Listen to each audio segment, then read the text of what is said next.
honoured chair, honoured artistic committee, honoured thesis examiner, honoured audience.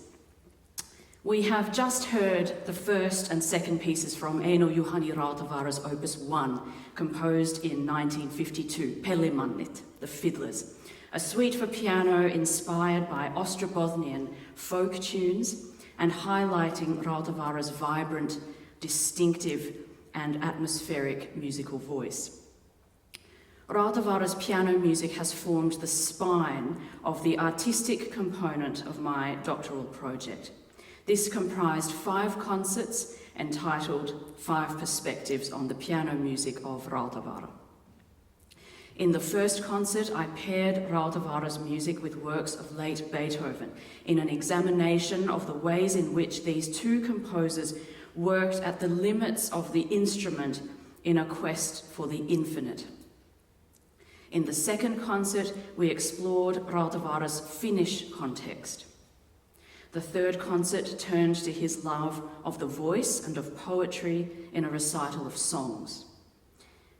In the fourth concert, I situated Rautavaara in a program of works in which the aspects of colour, resonance, texture and atmosphere were highlighted. And in the fifth concert, I completed the series by placing Rautavaara in a spiritual context, a theme which has occurred again and again in his work. This was the programmatic through line of the artistic component of my project, designed to offer an in-depth exploration of the music of Rautavaara by examining and experiencing his work in 5 distinct contexts. But the concerts also operated on another level, as a key part of the embodied research I undertook for my thesis, and it is on this aspect that I would like to focus my lecture today, sharing with you some key areas and findings from my thesis and illustrating these with examples drawn from the doctoral concerts. My thesis is entitled Playing in the Creative State, Michael Chekhov and Piano Performance in Dialogue. So what do I mean by the creative state? Why is it important? Why should the work of Michael Chekhov be placed in dialogue with piano performance? How can this be done? And what are the implications for music performance, both in practice and in our conceptualization of it? To address these questions, my lecture is divided into 4 parts. First, I consider the embodied processes involved in the musician's work and the resonances between these and the work of actors. In the second part, I introduce several of the key components of the Chekhov technique and place them in dialogue with pianistic practice. Third, I share a glimpse into a case study that looks at how we can use the Chekhov work to synthesize contradictory inputs when preparing a work for performance. And in the fourth and final part, I share the embodied imaginative collaboration, or EIC model, which is my conceptualization of music performance informed by the embodied research I've undertaken in this project. Due to time constraints, this will be a whirlwind tour through my project. So let us begin with part 1. The performing musician's work involves complex processes of receiving, interpreting, sorting, synthesizing, and rendering a vast range of information, influences, and impulses. Because of the temporal and ephemeral nature of performance, musicians work in the rich and often intangible spaces between elements that are fixed and elements that are free. Considering the 2 movements from Pelimannit that we've just heard, what are the fixed elements? Well, to begin with, the composer has given us particular notes in particular rhythmic configurations to be played at a particular tempo, to be played at a particular volume, to name just a few. But the nuances of each note, how notes are approached, how they are released, the energetic movement within a musical phrase, everything that happens in and around and in between the notes. All of this presents infinite possibilities to the performer. I suggest that the musician's practice bears resemblance to that of the actor, who also inhabits in-between spaces and navigates the fascinating and intangible terrain between the fixed and the free.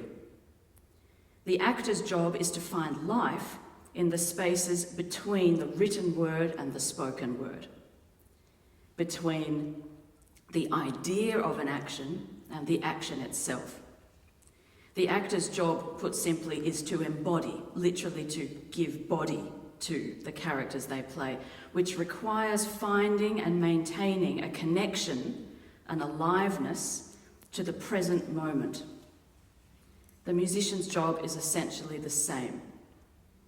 The actor embodies the character and the musician embodies the music, each finding life and creativity in those magical in-between spaces within our respective disciplinary script. If we consider our work in this way, we begin to recognise the many unexplored in-between spaces that we inhabit, as well as the need to develop reliable technical means and a practical methodology to support us in the creative process of musical embodiment.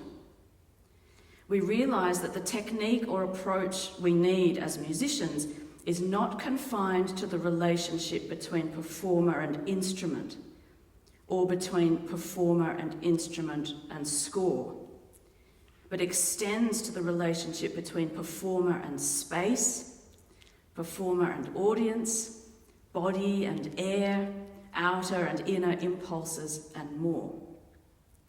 These aspects all involve embodied processes that lead to and flow from a creative state for music making. My use of the term embodiment in this research is grounded in Ben Spatz's work, notably his 2015 book, What a Body Can Do, in which he develops an epistemological framework for analysing embodied practice. I use the term embodied to include not just the bodily actions such as movement or outwardly visible gesture, but, to quote Spatz, everything that bodies can do. In addition to the physical, this space of possibility includes much that we might categorise as mental, emotional, spiritual, vocal, somatic, interpersonal, expressive, and more, end quote. In taking this approach, I draw a clear distinction between that which is bodily, purely physical, and that which is embodied, which encompasses the wider territory that includes the emotional, imaginative, expressive elements of playing. If we take, for example, the simple act of playing a note on the piano, we may consider it in these two different ways. A bodily view would consider the way the body is seated at the instrument, the way the hand is positioned, and so on. An embodied view would include the pianist's experience of the activity, including sensory and imaginative aspects. It would include the experience of imagining the sound before playing, of inner movement in preparation to play, and of the movement of the pianist's attention during the activity. If we now imagine not only playing a single note but a musical phrase, embodiment becomes even more textured, more complex. A phrase has its own affordances or possibilities for action. In other words, a phrase opens itself to certain possibilities of dynamic shaping and timing within a framework created by its harmonic, melodic, rhythmic, and textural characteristics. In a sense, the phrase becomes its own agent, simultaneously operating us and coming into being through us. When we embody this phrase by playing it, there is a kind of merging of experience as these two agents intertwine. To embody the phrase might be described as a process of allowing the phrase to open to its potential through our experience of embodiment. To play a phrase in this way is an example of playing in the creative state. The musician is responding to the moment-to-moment sensory experience of the phrase in the space and is alive and connected to the present moment. Of course, being in the present moment is a great challenge and a familiar one to many, perhaps all, musicians. This challenge is clearly articulated in a passage I'd like to share with you by pianist and writer Susan Tomes from her book Speaking the Piano, in which she recalls her time studying with Georgy Shebok. Tomes writes, quote, "Shebok once accused me of sounding as if I was reciting an emotion I had learned by heart when I played a sad movement of Beethoven. I had learnt the emotion by heart and didn't see how I could have done otherwise. It was my aim to understand the sad emotion and communicate it to the audience. I had thought about what kind of sadness it was and what kind of tone to use to express it. And so I was frustrated when he said I didn't sound as if I was sad now. Actually, what he was asking for is one of the hardest things to achieve in performance, and few people achieve it." End quote.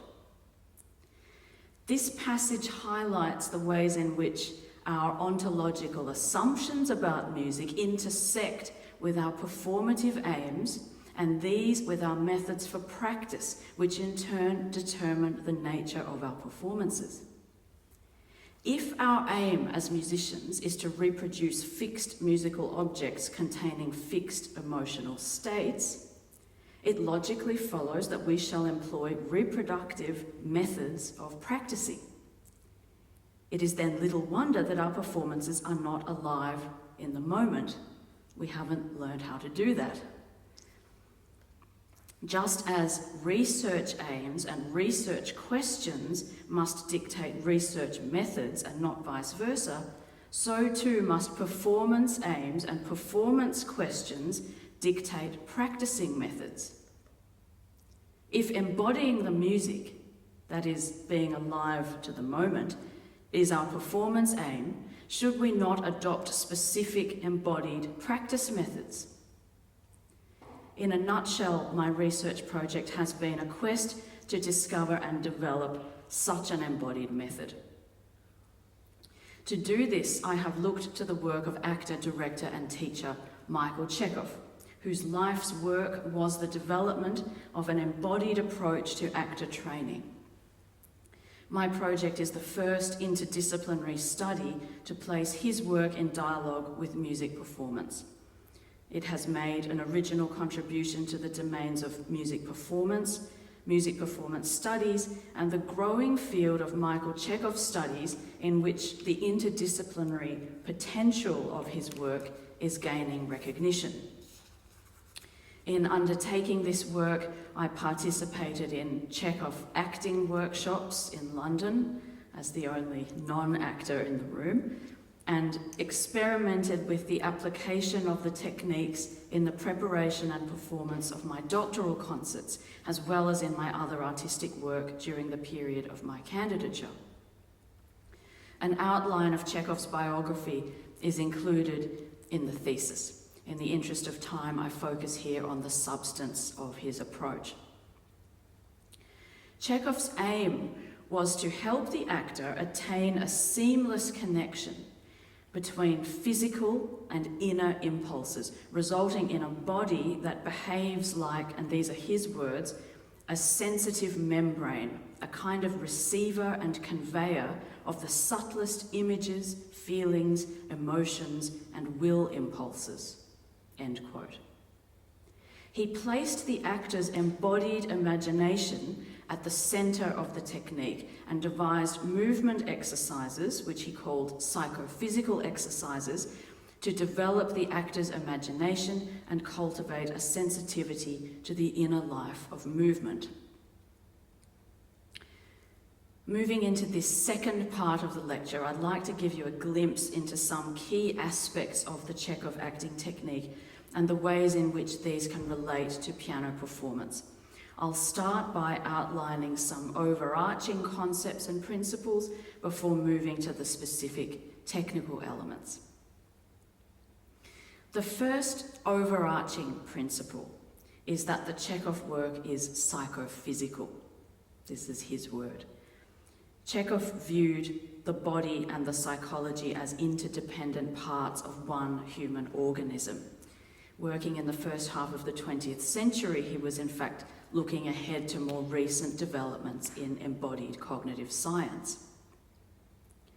Movement is central to the technique and is never mechanical or gymnastic in nature, but always practiced with the full participation of the actor's inner life. In this project, I use the terms psychophysical and embodied interchangeably. Second, the imagination leads the creative process.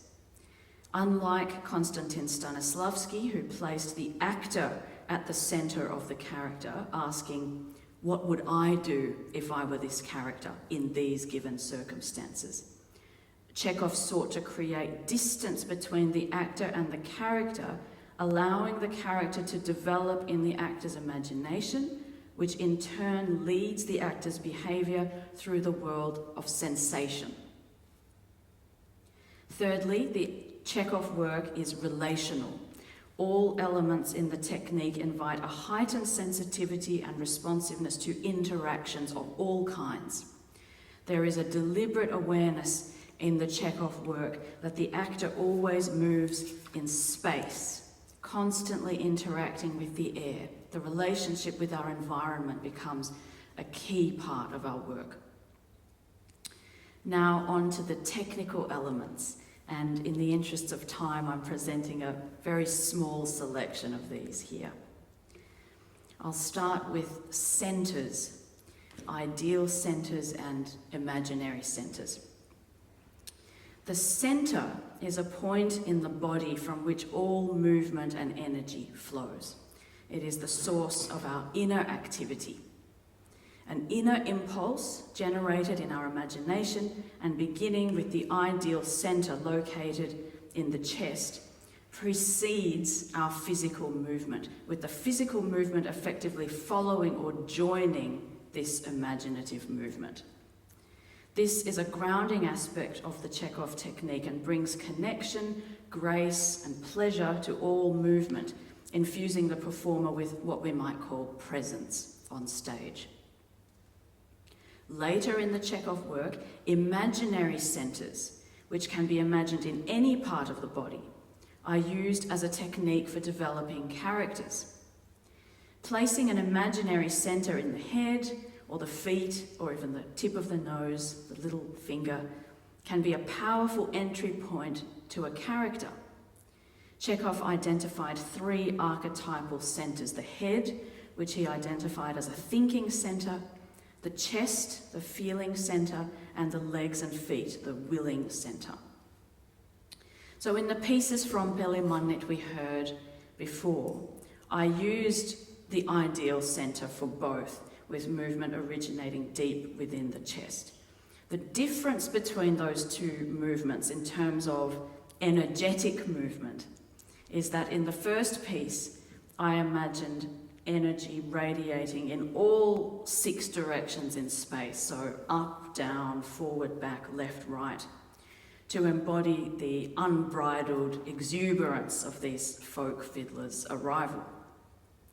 In the second piece, Kops in Jonas, which is quite a mysterious and dark piece, the energy again flows from the ideal centre, but travels in different, more specific directions in space. The 6 directions in space are a key component of the Chekhov work. So in the second piece, the right hand and the left hand utilise different directions, with the left hand moving energetically forward and down, and the right hand up and back. We'll return to this example in a moment. I'll first briefly introduce another technical element core to the Chekhov work, the qualities of movement. The qualities of movement constitute a practical technique for exploring sensation, feeling, and atmosphere by layering distinct qualities onto action. The qualities of movement are the how of movement. There are 4 basic or archetypal qualities: moulding, flowing, flying, and radiating. And these bring awareness to the interaction of the body with the air. The qualities of movement are well suited to piano playing, each one corresponding to familiar kinds of pianistic touch. I find that the value of these qualities lies in their openness and in their immediacy. They are not tethered to emotional or atmospheric states, nor to specific characterizations. In addition, each quality invites the performer to imagine touch not just in relation to single notes, but always to groups of notes that form musical shapes and gestures. And these shapes and gestures are always in relationship with the instrument, with silence, and with the space. I'll now introduce the first 2 of these qualities, moulding and flowing. Moulding is characterized by a feeling of resistance between the body and the air. One can imagine sculpting clay or moving through a large body of water and feeling the resistance against one's hand. It is a strong quality associated with the feeling of form. This quality in pianistic terms is related to, for example, Lev Oberon's sostenuto touch or Boris Berman's in touch, which is, in his words, based on a slow immersion in the keyboard, the action continuing even after the sound has been produced, as if the moment of attack were ignored, end quote. Flowing, on the other hand, is characterized by a fluid, easeful relationship with the air. Unlike the sculpted, solid forms that characterize moulding, flowing movements are continuous without beginning or end. The air supports rather than resists the body. So to demonstrate this briefly, let us take Rautavaara's Kopsen Jonas once more, in which each hand plays a different role. The right hand plays a mysterious ostinato figure.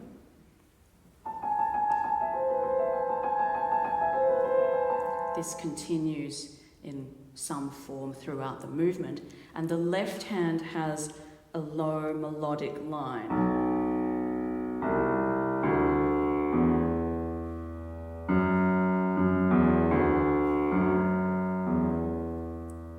So I'm now going to play a little bit of this again, and I'm using flowing in the right hand, so this easeful relationship with the air, and moulding in the left hand for this sostenuto melody. And we might, if we could have the slide please, Mikko, so you can see the excerpt. Great, thank you. So here I'm also layering in, as I mentioned before, the ideal centre, so the energy is flowing from the ideal centre, and Chekhov's idea of the energetic body, which actually is an energetic movement or an imaginary movement that precedes the body and also follows the body, follows the movement.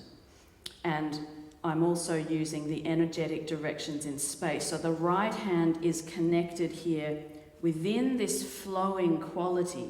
It's connecting with the directions up and back, and the left hand within moulding is connecting to the directions forward and down. So there's an inner gesture, if you like, something like this also taking place.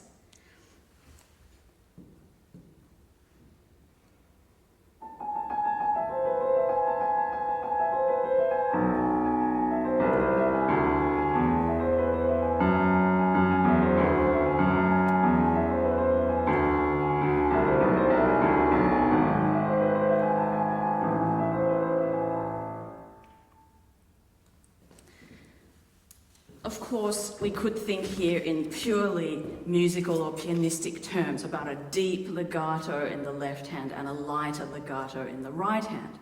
And of course, I do think in this way as well. What I like about the qualities of movement is that they unlock an embodied awareness of our relationship not only with the keyboard, but with the air and with the space, how our body is connected to and operates within the space.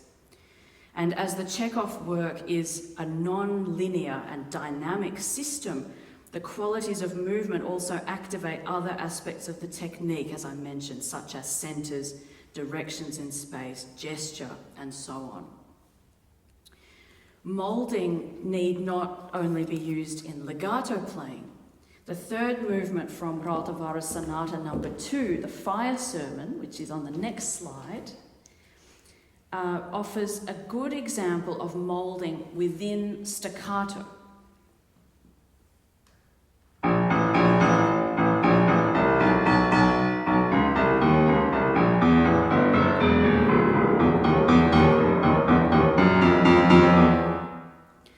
So moulding here allows me to tap into the sensation of resistance and effort needed in this music without undue physical tension. The Chekhov work is always underpinned by a feeling of ease. This also allows me to feel the rests in a powerful way. The silences here are almost more impactful than the notes themselves. I'll move now to radiating and receiving. Radiating in the Chekhov work is responsible for sending energy out beyond the physical form. It is a kind of energetic reaching. It communicates our message out into the space to the audience. As well as being the fourth quality of movement, radiating has a more fundamental role in the Chekhov technique and should be active at all times on stage, regardless of the other qualities of movement being used. So radiating can also be present with moulding, with flying, with flowing. It operates together with its natural counterpart, receiving. Much of our work as musicians involves refining our execution of the music we play. We place much of our attention on the delivery or the giving of the music. But in order to bring a musical idea to life, we must first receive that idea.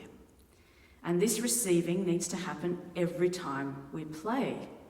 It is not enough to discover an idea in the learning stages of a piece, refine its execution, and then deliver it in performance. This is exactly what Susan Tomes was talking about earlier in her memorized emotion in Beethoven.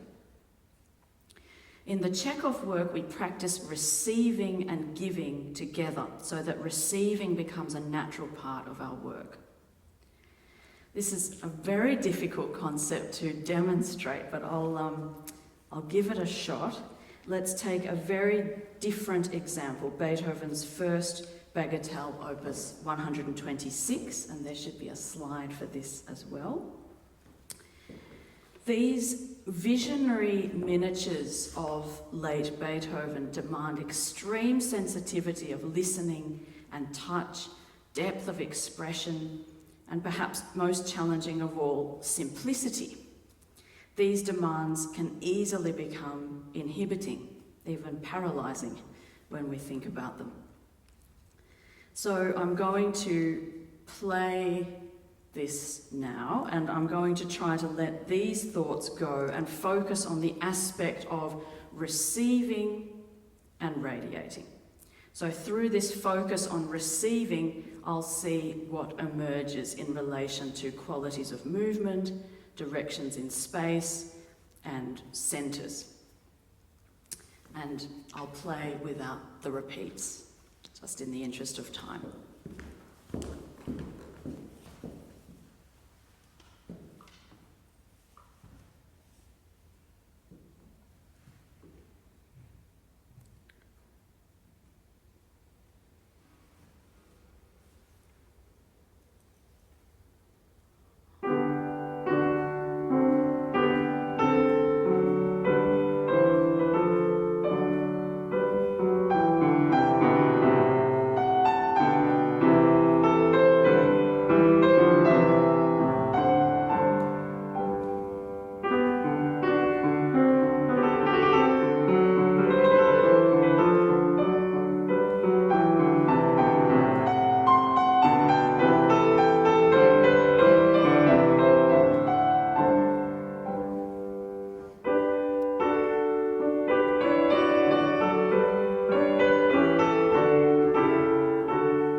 So that's one version of the piece, and it's a constant exploratory process in the Chekhov work.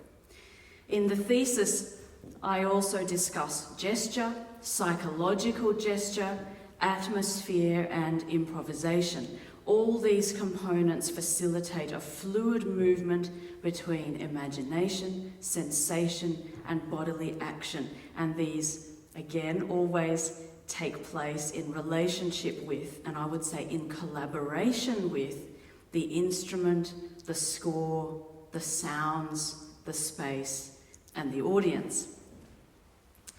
Moving into part 3 of this presentation, I will now share with you a snapshot of the case study I discuss in chapter 3 of my thesis, in which the process of preparing Rautavaara's Sonata No. 2, the Fire Sermon, is examined in relation to the Chekhov work. I stated earlier that the musician's work involves complex processes of receiving, interpreting, sorting, synthesizing, and rendering information and influences.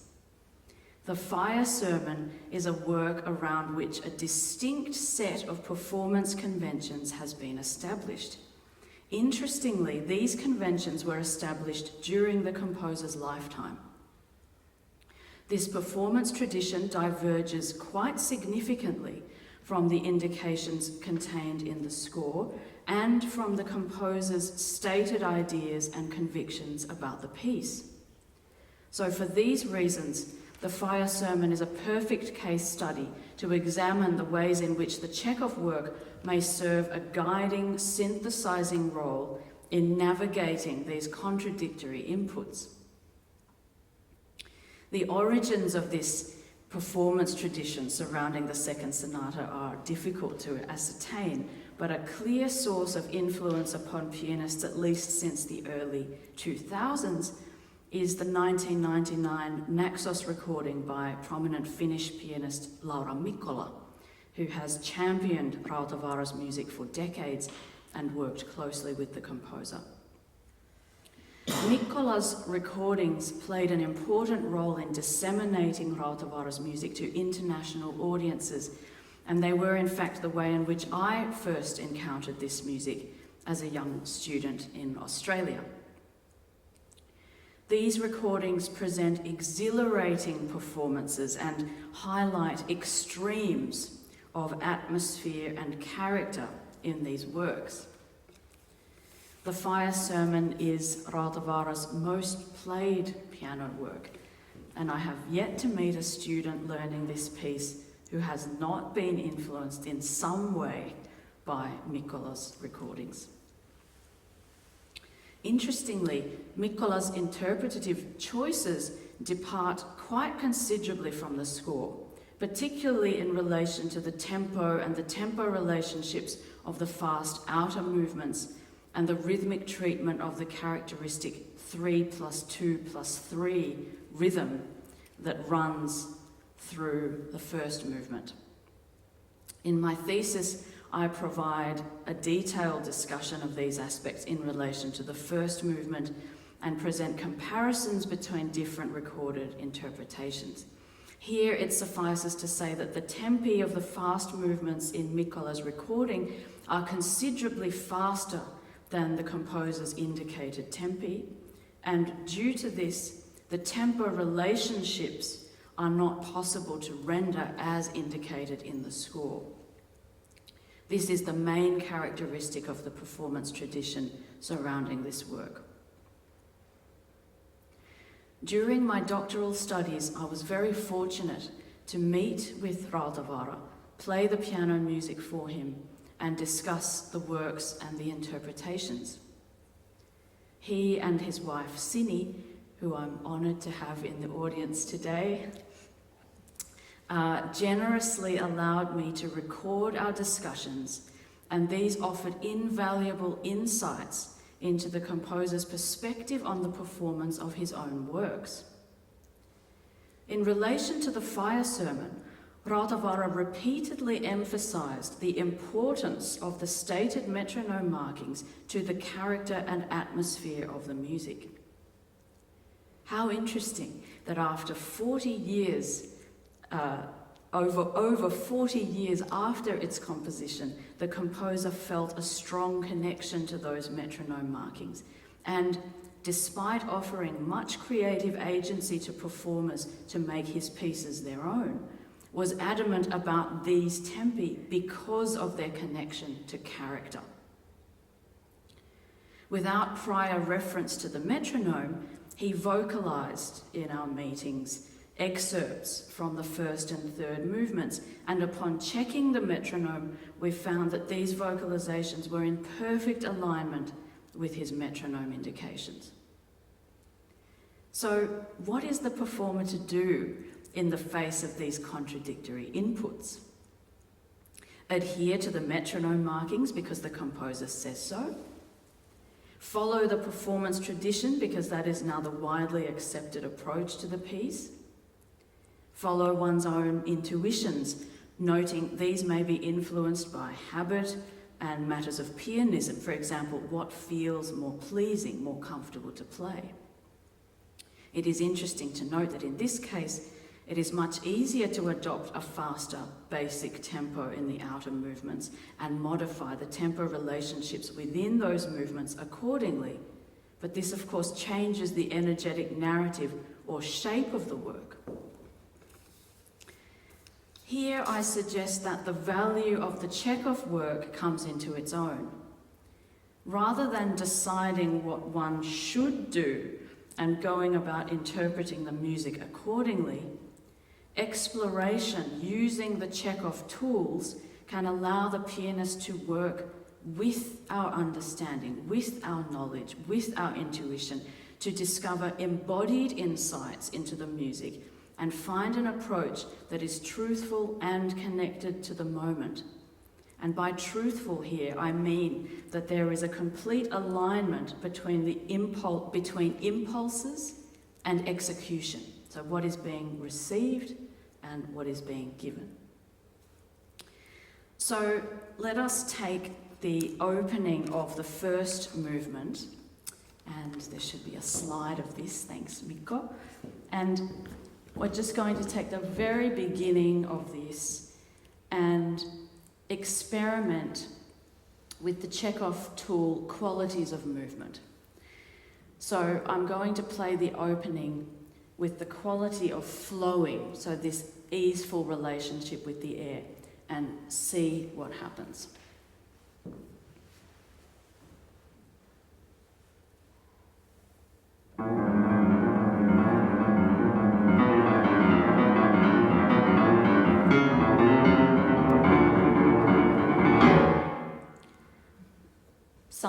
Something like that. This actually feels very pleasurable and easy in the hands. And this ease leads very naturally to a quick tempo. Chekhov would call this the outer tempo of the performance.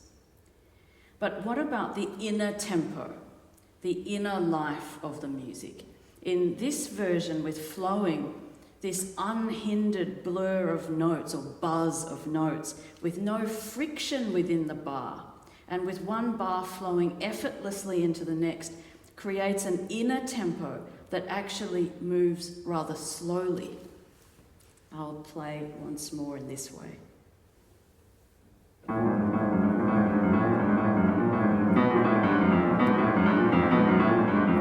So the inner tempo might also almost be seen as a one in the bar feel.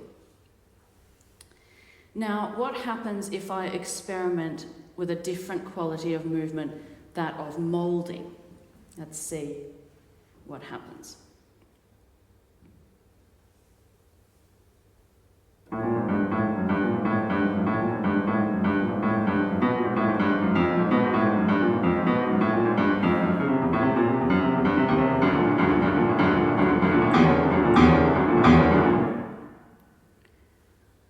This moulding quality instantly puts the brakes on the outer tempo by creating resistance. With this comes a friction within and between each rhythmic cell in the bar. And this friction creates a quicker inner tempo. Now, these differences occur not just in sound, but in the pianist's inner life when working in this way. So in the flowing quality, I felt inwardly calm, very pleasurable, as if gliding in slow motion. And in the moulding quality, I feel inwardly active, energetic. This friction, the resistance, the struggle here is of course built into the narrow construction of these notes. And of course, I know from my study of this work that struggle is a key theme in this music. But I must find a sensory way of experiencing this in order to be really embodied and alive each time I play it, and to be open to receiving new information, new sensory impulses. So I will now play the second sonata, which is in 3 movements. It's about 12 minutes. Thank you, Mikko.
it happened, this process has led to a performance.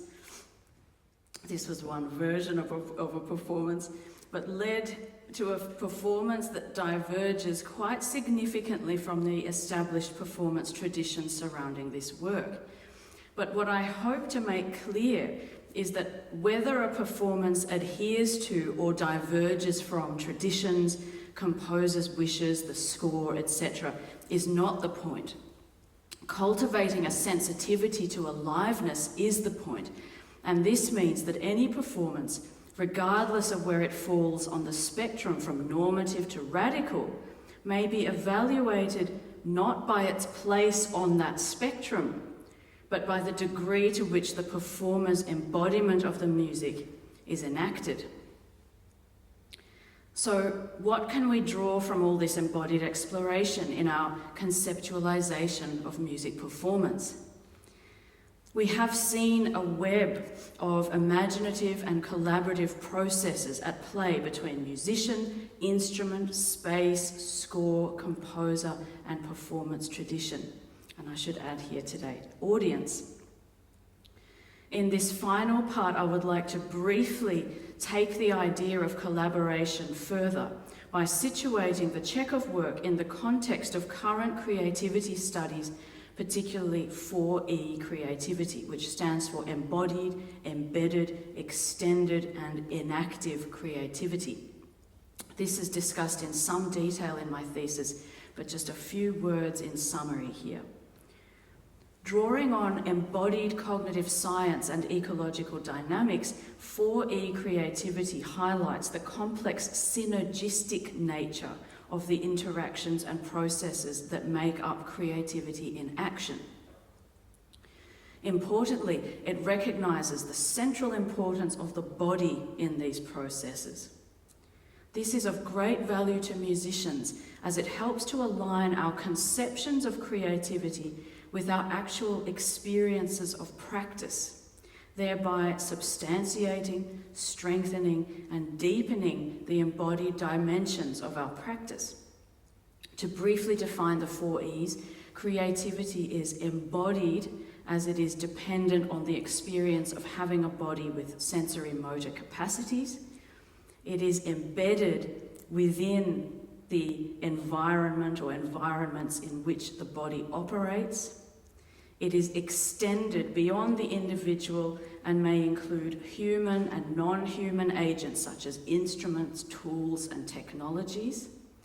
And it is inactive as it depends upon dynamic interactions between the body, brain, environment, ecology. So if we could show slide number 5 now, please, Mikko. This is Michael Chekhov's chart of inspired acting, which he considered an encapsulation of his technique. Immediately apparent here is the circular construction of the image with inspired acting at its centre. Just as 4E creativity is non-linear and synergistic, so is the Chekhov technique. The components of the technique are like interconnected light bulbs. When one light bulb is illuminated, it activates all the others and enables inspired acting. Arrows point outward and inward to represent the constant interaction between the actor and the principles and technical elements. And if we could now show the final slide, this is my embodied imaginative collaboration model for music performance. As you can see, it is circular, non-linear, and synergistic in nature, like the Chekhov chart of inspired acting. But unlike Chekhov's chart, my model aims to differentiate the technical elements or the tools of the method from the external dimensions with which and within which the musician collaborates. So within the middle ring are the Chekhov technical elements, some of those I spoke about today, qualities of movement, receiving and radiating, and so on. The outer ring represents the external dimensions, such as instruments, spaces, scores, audience, etc. These external dimensions are loosely categorized in terms of their role within the 4E model of musical creativity. So, for example, instruments at the top appears in green, as instruments may be seen as part of our extended cognition. Viewing instruments in this way as an extension of our cognitive and creative processes allows us to view their role not only as instrumental, but as agents in the activity. As the scholar Nicholas Cook has pointed out, it often feels as though instruments talk back to us as we are playing them. Aspects like historical knowledge and lineages of practice, which encompasses aspects like performance practice, are part of the embedded dimension of creativity because they form the larger context within which our embodied imaginative collaboration operates. This collaboration is facilitated, enhanced, and deepened via the Chekhov techniques and processes represented in the middle ring. So this brings me to the end of my presentation. I am happy to speak on any aspect of this work in more detail in the conversation. I offer this research to you in the hope that it might spark curiosity, exploration, and a spirit of play in music making. Thank you for listening.